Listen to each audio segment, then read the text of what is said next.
Hello guys, I am Gaurav Chauhan and you watching Chauhan Infotech। Last video में हमने दिल्ली लाडली scheme 2008 के बारे में बात की थी कि उसमें कौन से डॉक्यूमेंट्स लगते हैं। इट मींस जैसे कि आपको पता है जो रजिस्ट्रेशन के पार्ट होते हैं वो दो पार्ट होते हैं, एक होता है बाय बर्थ और दूसरा होता है बाय स्कूल। इट मींस कि जो हमने लास्ट वीडियो में बात की थी वो बात की थी बाय बर्थ। इट मींस जब बच्ची का जन्म होता है उसके एक साल के अंदर अंदर कौन से डॉक्यूमेंट्स की रिक्वायरमेंट होती है। अगर आपने लास्ट वीडियो नहीं देखी है तो डिस्क्रिप्शन में उसका लिंक है, वहां से आप चेकआउट कर सकते हैं। आज की वीडियो में हम करने वाले हैं कि जो फॉर्म होता है दिल्ली लाडली स्कीम 2008 का उसको फिलअप कैसे करते हैं। Without wasting a time let's begin. हमारी स्क्रीन पे लाडली योजना का रजिस्ट्रेशन फॉर्म पॉपअप हुआ है।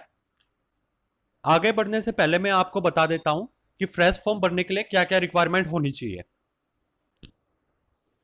जो फर्स्ट रिक्वायरमेंट होती है वो होती है कि एनुअल इनकम।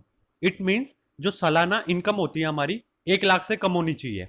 सेकंड रिक्वायरमेंट होती है कि जॉइंट फोटो, और जॉइंट फोटो का क्या साइज होगा, वो होगा पासपोर्ट साइज। इट मींस कि जो आप फोटो लगाओगे उसमें मम्मी पापा और बच्ची तीनों की जॉइंट फोटो लगेगी। तो इसमें जो फोटो लगेगी ये नॉर्मल फोटो होनी चाहिए जो आप फोटो कैफे से आप खिंचवाओगे, इसमें एडिटिंग नहीं चलेगी। जो थर्ड रिक्वायरमेंट होती है वो होती है बर्थ सर्टिफिकेट। बर्थ सर्टिफिकेट किसका? बच्ची का। इट मीन कि बच्ची का बर्थ सर्टिफिकेट लगेगा और उसमें बच्ची का नाम होना चाहिए और वो ऑथराइज होना चाहिए एनडीएमसी, एसडीएमसी या एमसीडी से। जो हमारा नेक्स्ट प्रूफ होता है वो होता है 3 year old resident proof of father. It means कि जो 3 साल पुराना प्रूफ है वो बच्ची के फादर का लगेगा। उसमें क्या क्या हो सकता है? बिजली पानी टेलीफोन का बिल बच्ची के फादर के नाम का, वोटर आईडी कार्ड हो गया, राशन कार्ड हो गया, एलआईसी हो गई, पासपोर्ट हो गया, गैस की पर्ची हो गई, पासबुक हो गई एंड एक्सेट्रा। जो नेक्स्ट प्रूफ होता है वो होता है तीनों के Aadhaar card. It means father mother and बच्ची तीनों के आधार कार्ड लगेंगे। अगर आपके पास आधार कार्ड नहीं है तो एनरोलमेंट स्लिप से भी काम चल जाएगा, वो आपको हैंड टू हैंड मिल जाती है। और उसके बाद जो हमारा लगता है वो लगता है इनकम डिक्लेरेशन, जो कि आप सिंपल पेपर पे एसडीएम कोर्ट से या जिला कार्यालय इट मीन डिस्ट्रिक्ट ऑफिस से ले सकते हैं। जो नेक्स्ट प्रूफ होता है वो ऑप्शनल होता है, जो कि होता है कास्ट सर्टिफिकेट, अगर आपके पास है तो ये हमारे डॉक्यूमेंट्स थे जो हमारे फ्रेश फॉर्म में लगेंगे। जो हमारा लाडली का फॉर्म होता है उसको रजिस्ट्रेशन करने से पहले वो फिलअप कैसे होता है। तो हमारी स्क्रीन पे फॉर्म पॉपअप हुआ है, आइए देखते हैं उसको फिल कैसे करते हैं। फिल करने से पहले मैं एक और बात बता देता हूं आपको कि जो भी ये फॉर्म फिलअप होगा वो किसके थ्रू होगा? बर्थ सर्टिफिकेट के थ्रू।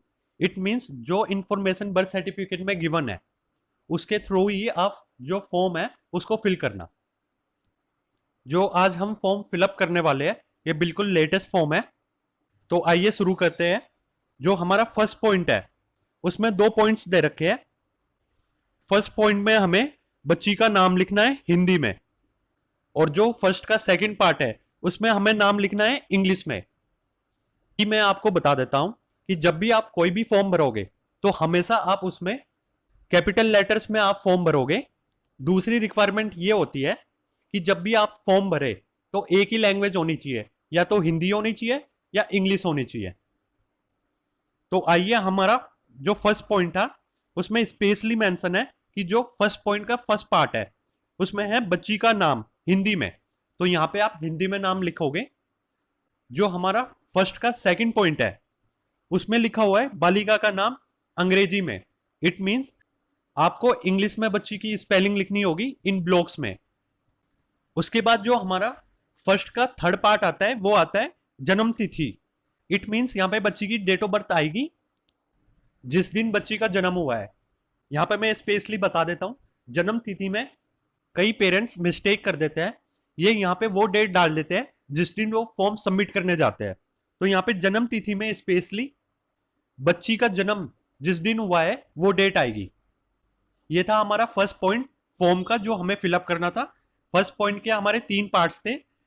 पहला पॉइंट था कि हमें कि बच्ची का हिंदी में नाम लिखना था। सेकंड पॉइंट था इंग्लिश में नाम लिखना था, और थर्ड पॉइंट था हमें डेट ऑफ बर्थ लिखनी थी बच्ची की। अब हम चलते हैं अपने सेकंड पॉइंट की तरफ। सेकंड पॉइंट कहता है जन्म का स्थान। इट मींस मैं आपको बता देता हूं, सेकंड पॉइंट में ये होगा, इसमें आप ये मेंशन करोगे जो बच्ची का जन्म हुआ है वो घर पे हुआ है या हॉस्पिटल में हुआ है। अगर बच्ची का जन्म हॉस्पिटल में हुआ है तो आप हॉस्पिटल लिखोगे और ब्रैकेट में उसका एड्रेस लिखोगे। अगर बच्ची का जन्म घर पे हुआ है तो आप घर लिखोगे और ब्रैकेट में घर का एड्रेस लिखोगे। इट मींस कहने का मतलब यह है कि आप हॉस्पिटल या घर लिख के आप खाली नहीं छोड़ेंगे, ब्रैकेट में आपको मेंशन करना पड़ेगा वहां का एड्रेस। और मैं बता देता हूं ये आपको एड्रेस कहां से मिलेगा हॉस्पिटल का, जो आपके बर्थ सर्टिफिकेट पे मेंशन है। उसके बाद हम थर्ड पॉइंट पे जाते हैं। जो हमारा थर्ड पॉइंट होता है उसमें हमें बर्थ सर्टिफिकेट की थोड़ी इंफॉर्मेशन देनी है। इट मींस कि जो बर्थ सर्टिफिकेट होता है उसकी ये इंफॉर्मेशन देनी है कि ये किसने ऑथोराइज किया है, उसकी पंजीकरण संख्या क्या है, और ये आपने कब अप्लाई किया था बर्थ सर्टिफिकेट का। तो जो हमारा थर्ड पॉइंट है वो है दिल्ली में जन्म के प्रमाण पत्र की पंजीकरण संख्या। अब आपका ये डाउट होगा कि पंजीकरण संख्या कहां होती है, तो मैं आपको बता देता हूं जहां पे आपका बर्थ सर्टिफिकेट होता है। हमारी स्क्रीन पे एक बर्थ सर्टिफिकेट पॉपअप हुआ है। प्राइवेसी पॉलिसी के हिसाब से मैं आपको वही चीज दिखाऊंगा जो इंपॉर्टेंट है, बाकी मैं ब्लर कर दूंगा। जैसे कि ये जो बर्थ सर्टिफिकेट है ये नया बर्थ सर्टिफिकेट है, तो आप देखेंगे जो बर्थ सर्टिफिकेट में सबसे पहले बच्ची का नाम है, उसके बाद जेंडर है, जो थर्ड होगा वो होगा डेट ऑफ बर्थ, उसके बाद है प्लेस ऑफ बर्थ। जैसे मैंने आपको बताया था अगर घर पे हुई है बच्ची तो वहां का एड्रेस आएगा, और अगर हॉस्पिटल में हुई है तो वहां का एड्रेस आएगा। तो प्लेस ऑफ बर्थ पे स्पेशली मेंशन हो जाता है एड्रेस। उसके बाद आता है हमारा डेट ऑफ रजिस्ट्रेशन, जो कि हमारा थर्ड पॉइंट में आएगी डेट ऑफ रजिस्ट्रेशन। उसके बाद है हमारा रजिस्ट्रेशन नंबर, इट मीन पंजीकरण संख्या, जो हमारा थर्ड पॉइंट का फर्स्ट पॉइंट था कि हमें पंजीकरण संख्या लिखनी है, वो हमें रजिस्ट्रेशन नंबर से उठानी पड़ेगी। पर आपकी ये क्वारी हो सकती है कि जो ये रजिस्ट्रेशन नंबर होता है ये इतना बड़ा होता है, जो यहाँ पे ब्लैंक दे रखा है यहाँ पे बहुत छोटा ब्लैंक होता है, और जो ये रजिस्ट्रेशन नंबर है ये बड़ा होता है, तो आप उसको कैसे फिल करेंगे।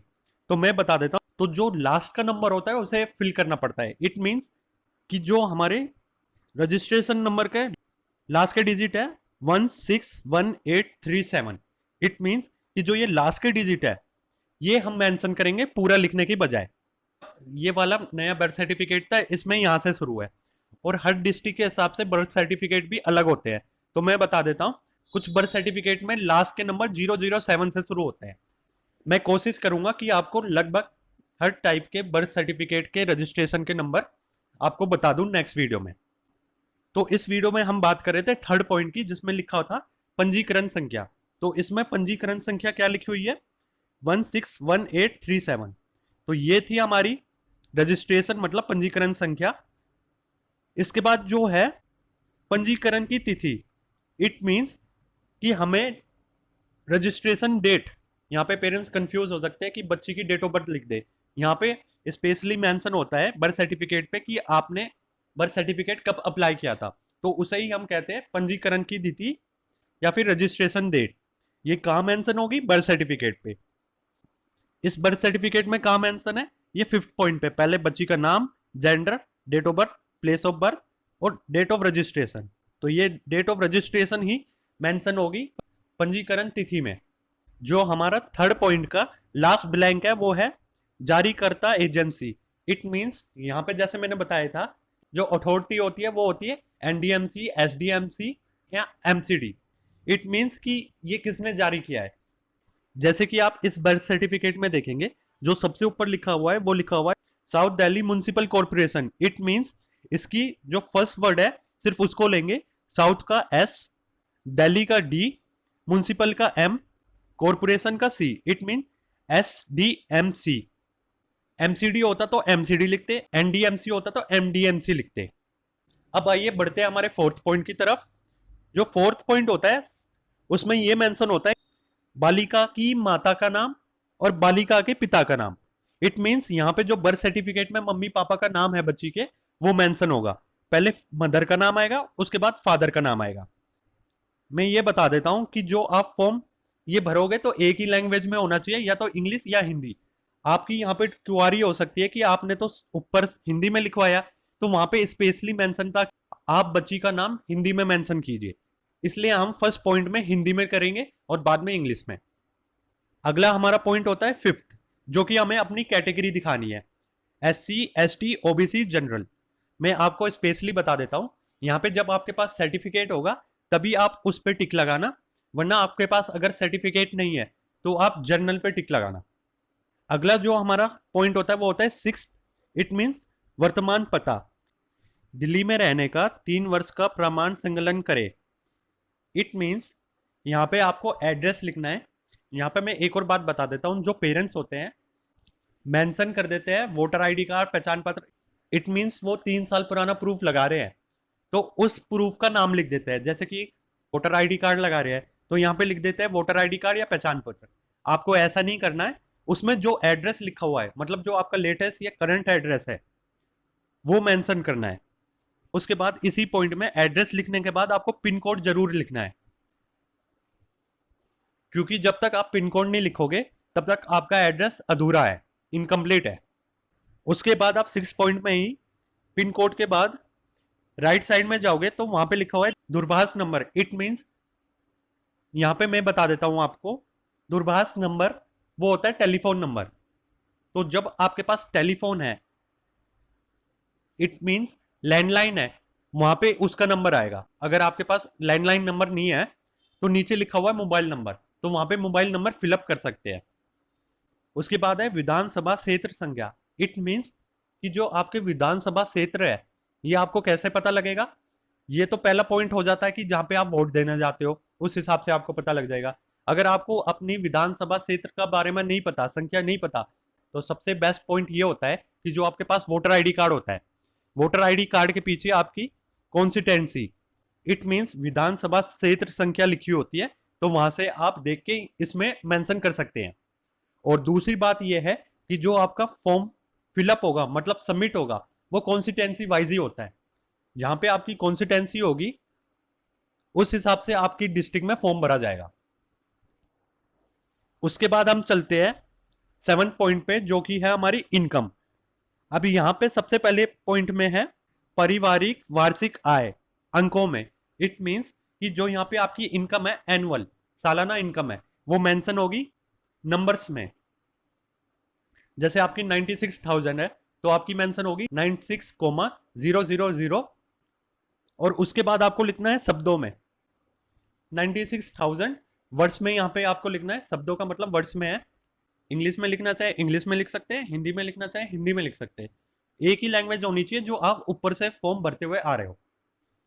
उसके बाद जो हमारा 8th पॉइंट होता है वो होता है प्रार्थी की पुत्रियों की संख्या, मतलब पेरेंट्स की कितनी बेटी है। तो यहाँ पे मान लीजिए एक बच्ची है तो यहाँ पे लिख देंगे एक। उसके बाद क्या कहता है, इस पुत्री के अलावा कितनी पुत्रियों के लिए लाडली योजना में पंजीकरण करवा चुके हैं। अगर किसी बच्ची का आप इसके अलावा करा चुके हैं, जैसे कि आपकी सेकंड गर्ल है तो आप पहली का करा चुके हो, तो यहाँ पे एक आएगा। अगर आपकी एक ही बेटी है तो यहाँ पे एक आएगा। उसके बाद यदि हाँ तो ग्रुप मेंबर आईडी लिखे। ग्रुप मेंबर आईडी उनको मिलती है जिनका पहली बच्ची का फॉर्म भर चुका होता है। इट मीन्स जब आप किसी बच्ची का फॉर्म भरते हो और उसका एक्सेप्ट हो जाता है फॉर्म, तो आपको एक स्लिप मिलती है, एक्नॉलेजमेंट रिसिप्ट या लाडली स्लिप कहते हो उसको। उसमें बच्ची की ग्रुप मेंबर आईडी मेंशन होती है, वो यहाँ पे मेंशन करनी पड़ती है। तो मैं फिर से बता देता हूं, अगर आपकी पहली बच्ची है तो 8th पॉइंट में आप लिखोगे संख्या में एक। उसके अलावा अगर आपकी सेकंड बच्ची नहीं है तो उसमें डैश डाल दीजिए। फिर थर्ड उसमें भी डैश डलेगा, क्योंकि अगर आपने किसी बच्ची का फॉर्म भरा ही नहीं है तो आपको ग्रुप मेंबर आईडी नहीं मिलेगी। ग्रुप मेंबर आईडी नहीं होगी तो आप यहाँ पे डैश डालोगे। ये था हमारा 8th पॉइंट। उसके बाद हम चलते हैं 9th पॉइंट पे।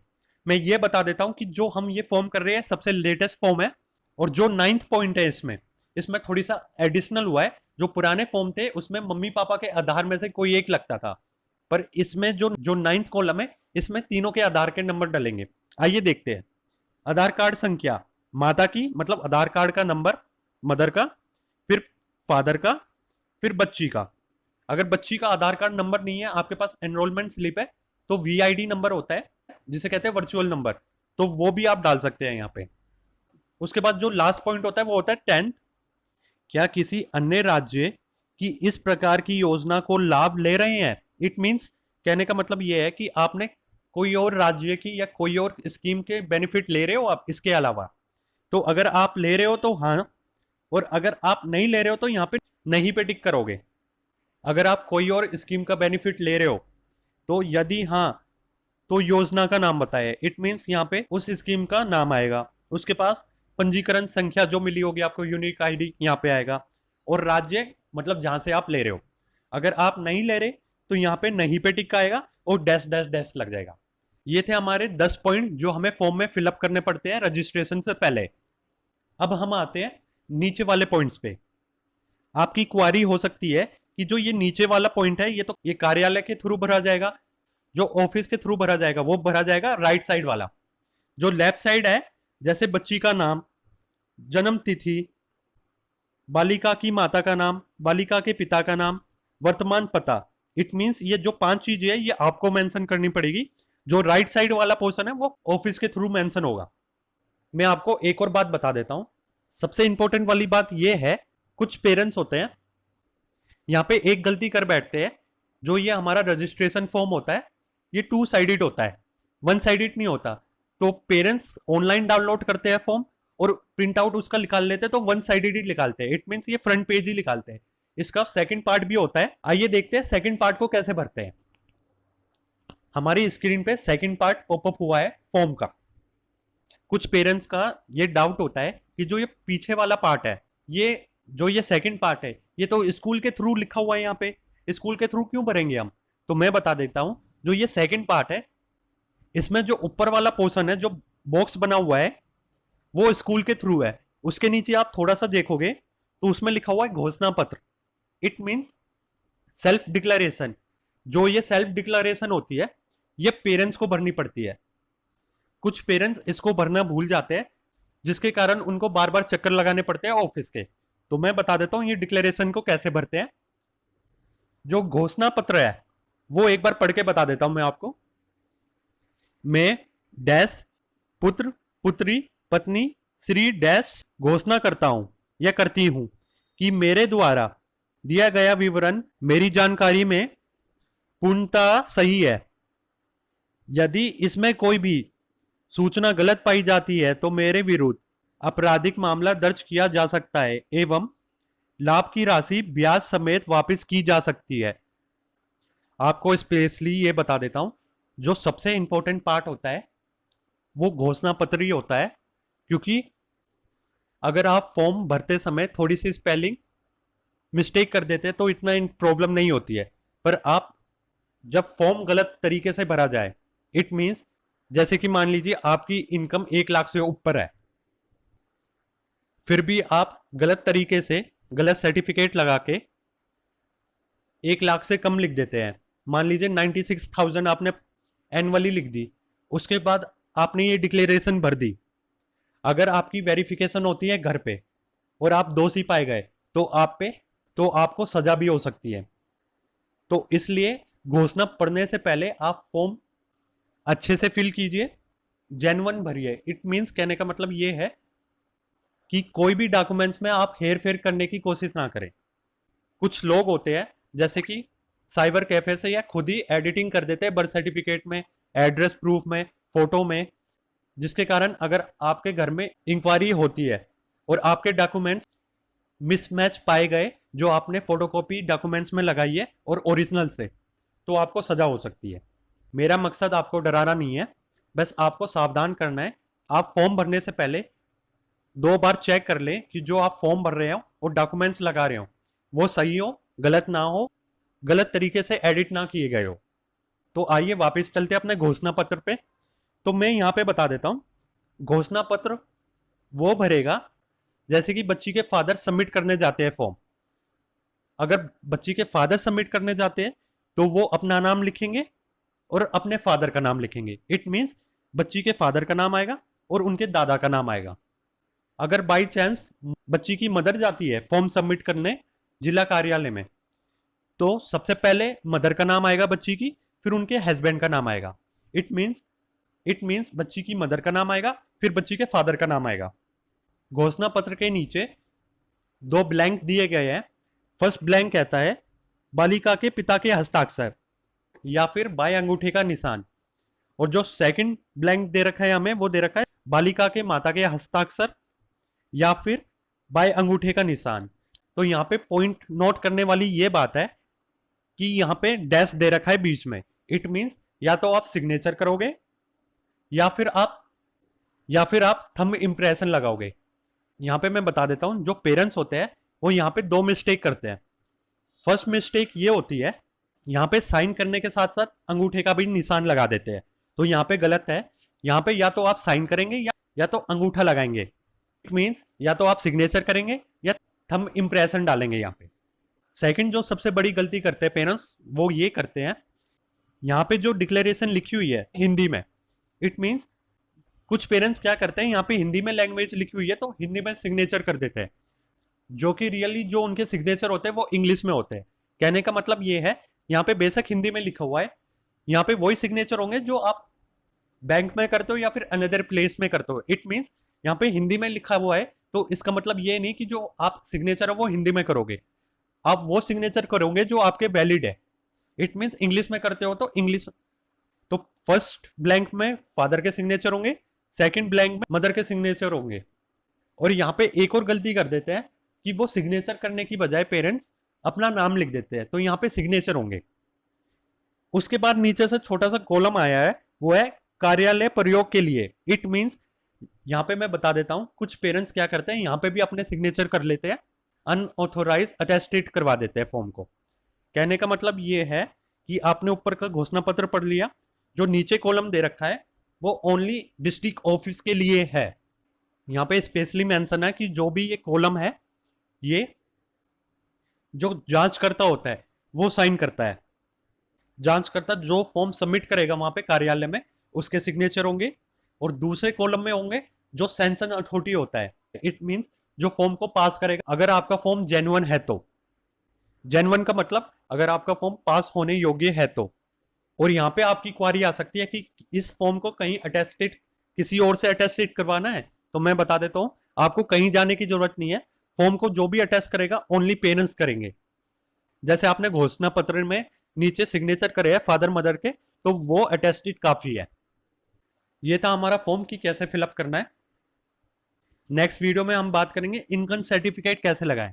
इट मीन्स कि जो आपको इनकम सर्टिफिकेट, आय का प्रमाण देना पड़ेगा, वो कैसे दोगे। इस वीडियो के लिए इतना ही, क्योंकि वीडियो लंबी हो जाएगी। नेक्स्ट वीडियो में मिलते हैं। अगर वीडियो आपको पसंद आई है तो प्लीज लाइक कीजिए, शेयर कीजिए, सब्सक्राइब कीजिए। सब्सक्राइब करने के बाद बेल आइकन को प्रेस कर देना, ताकि आने वाली मेरी न्यू वीडियोस की नोटिफिकेशन आप तक पहुंच जाए। ऐसे ही मेरे को सपोर्ट कीजिए ताकि मैं आपके लिए नई नई जानकारियां लाता रहूं। नेक्स्ट वीडियो में मिलते हैं। Thank you so much. जय हिंद, जय भारत।